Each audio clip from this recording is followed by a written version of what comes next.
Back again with another video. In this video, we are going to do merging of two sorted arrays. Now, before going into the video, there are a couple of things to note. First, that this algorithm of merging of arrays only work if the two arrays if the two given arrays are sorted. If the given arrays are not sorted, then this algorithm won't work. First, you have to sort those arrays and then apply into the algorithm to merge those arrays. Secondly, that this algorithm is very important for merge sort. So before going into merge sort, it is important to get the idea how to merge arrays. Now, what is merging of arrays? Merging of arrays means that we have given two sorted arrays, and we have to form another array which contains the element of both the arrays. For example, this array is a sorted array which is formed by merging these two arrays. Now, how this algorithms work? First, we have to create two variables which is pointing to the first position of both the arrays. For example, start1 here is pointing to the 0th position of array 1, and start2 here is pointing to the 0th position of the array 2. And then we have to create a blank array whose length is equal to the length of array 1 plus array 2. For example, the number of elements in array 1 is 5 and the number of elements in array 2 is 5. So the number of elements that will be present in this formed array is 10. So we have to create a blank array whose number of element is equal to the sum of number of element of these two arrays. Now, as I told you that start1 is pointing to the first element of array 1 and start2 is pointing to the first element of array 2. Now, we just have to compare in this algorithm. At every point we just have to compare both the arrays.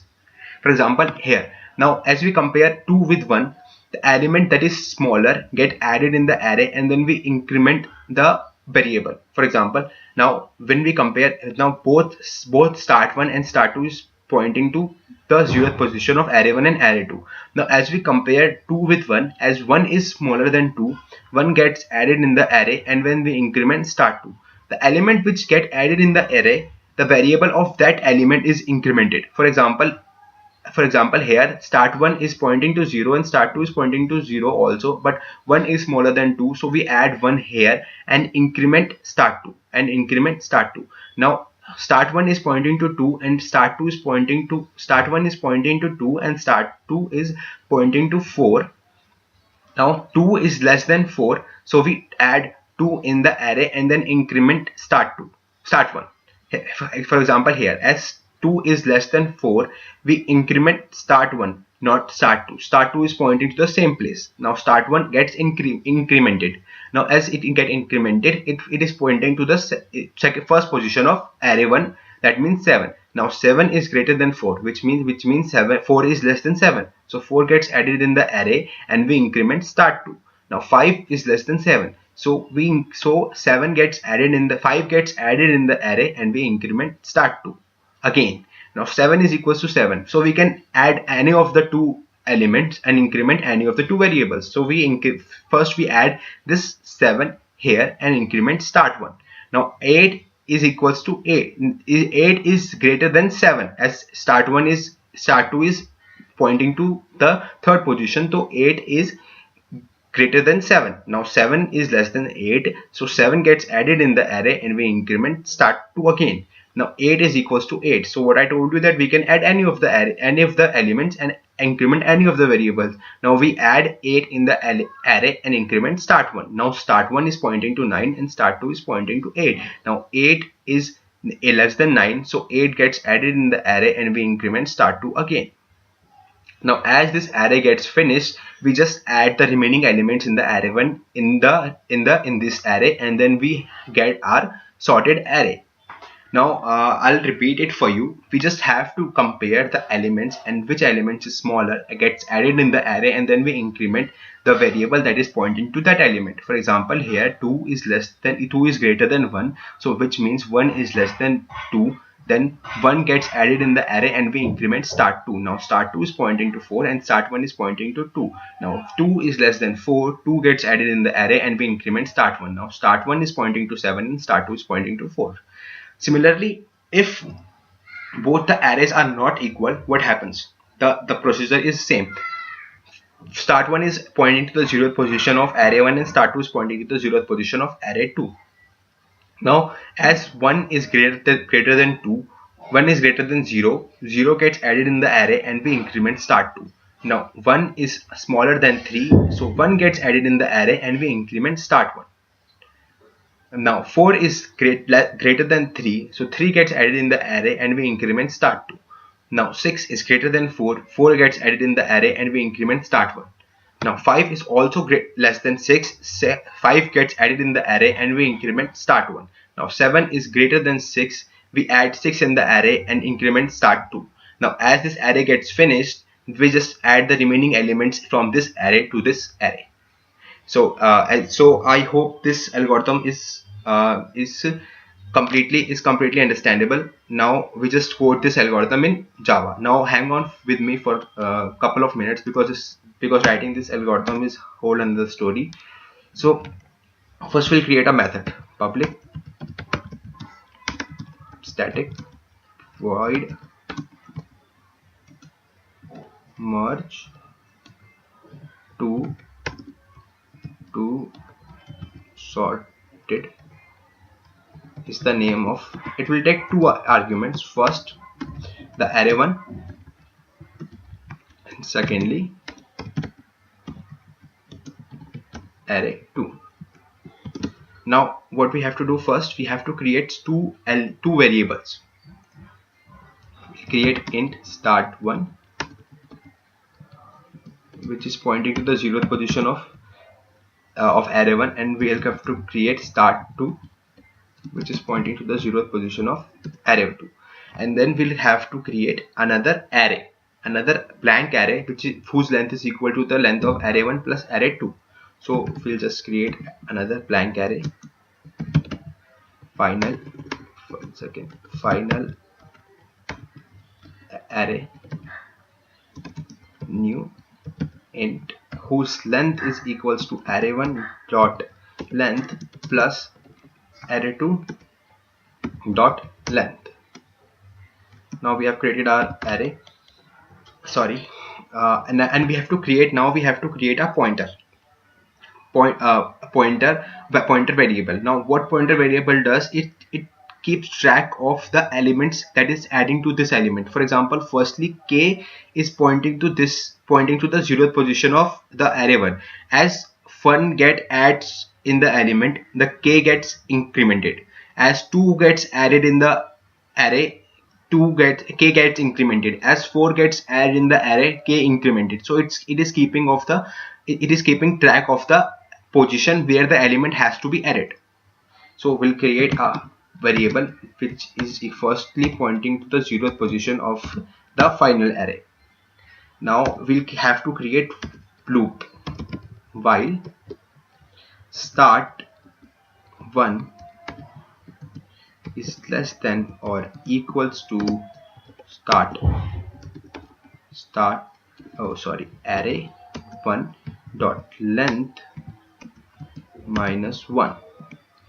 I'll tell you what this means, what this logic means. Start2 is less than or equals to array2 dot length minus 1. Now this logic solely means that start1 will run from this position to this position. So array1 dot length gives us 5 minus 1 4. So start1 will run from 0 to 4 position, and start2 will also run from 0 to 4 position in this case. Okay, in this case. So now we'll have to test whether if array1 start1 is less than array2 start2. If this is the case, then final array is equals to array1 start1. So as the element at array1 is smaller than the element at array2, it gets added in the final array, and we'll just increment start1 and we'll just increment k. Okay, is it good? Let me check. Start1 is less than start2, so start1 gets added in the array, and then we increment start1 and then we increment k. Okay, good. Now if, okay, now there's a condition that if is equals to also, like for example in this case 7 becomes equals to 7, so if both becomes equal, so we just add the first element, the element which is at the first element which is in the first array, so we have to put equals to here also. So array 1 start 1 when the is greater than array 2 start 2. Now final, if the element at start 2 becomes less than the element at start 1, final array is equals to the, and then the elements get added in the final array, is equals to our array 2 start 2. Okay, now I'll have to put equals to also here, start 2 plus plus k plus plus. Now let me check that whether if element at start array 2 is less than the element at array 1, it gets added in the final array, and then we increment start 2, the variable that is pointing, and then we increment k plus 1. Okay, now after finishing this loop, what the finishing of this loop means, that one of the two arrays is completed. For example, in this case this array gets completed, but the elements in the array 1, 9 and 10 is remaining, so we just have to add those remaining arrays in the final array that we created. So we'll have to make the conditions for that as well. So if start1 is less than or equals to array dot length minus 1, so while start1 is less than equals to array 1 dot length minus 1, we just add in the final array, we just keep on adding array 1 start 1 plus plus k plus plus. Okay, now same for the second array. If start 2 is less than equals to array 2 dot length minus 1, I hope you get the idea of what I'm doing here. Array 2 dot length minus 1, as I told you earlier. Final array k is equals to array 2, oh sorry, while start 2 is less than or equals to array 2 dot length minus 1, final array k is equals to array 2 start 2. Now start 2 plus plus gets incremented and k plus plus. Now let me check here whether if start 1 is less than or equals to array 1 dot length minus 1. Okay, it's good also here, it's good, it's great. Yeah, now we have completed our loop. Now see out,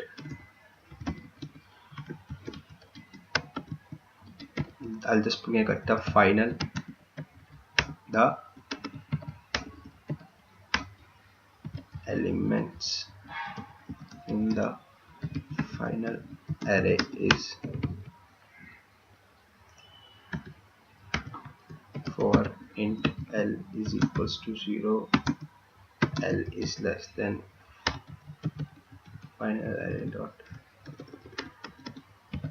length L plus plus cout final array L plus a space, and we just have to do this. Okay, now if you're wondering what I've done here, I've just taken what is the number of elements in the array 1 and then taken the input in the array 1, and then what is the number of elements in the array 2, then taken the input of array 2, and then I'll just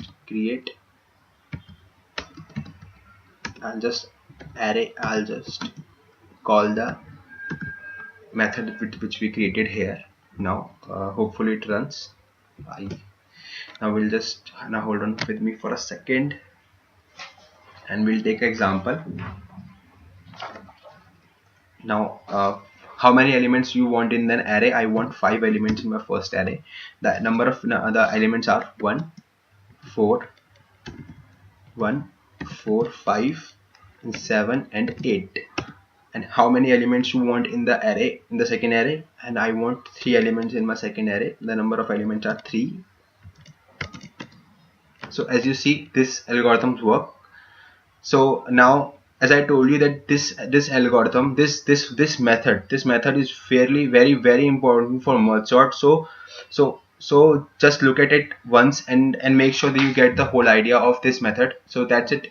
So that's it for this video. If you have any comments about the content of the video or any suggestions for the channel, make sure to write it in the comment section below. And if you want to support the channel, well, there are a couple of ways you can do that. Firstly, you can share the video if you think that this video is helpful for someone. Secondly, you can like the video and subscribe to the channel, as I post videos weekly on programming. So thank you so very much for watching the video, and I'll see you in my next one.